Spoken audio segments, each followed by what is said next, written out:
Апелацискиот суд им одреди притвор на Горан Груевски, Тони Јакимовски и Никола Бошковски, сите вработени во МВР и обвинети во случаите Таргет и Тврдина на специјалното јавно обвинителство. За останатите обвинети се потврдуваат претходните решенија на Кривичниот суд. Сашо Мјалков, правообвинет во случаите Таргет и Тврдина, останува само без пасош и за него се ја обараше притвор. Европската унија е охрабрена од обидите на владата на Зоран Заев, која им пружа рака на соседите и од заложбите за реформи, но од друга страна оваа влада не треба да оди по стапките на претходната, особено во јавната администрација.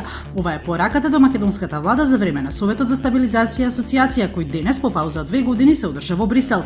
Еврокомесарот Хан упати критики до власта да не избрзува со законските решенија.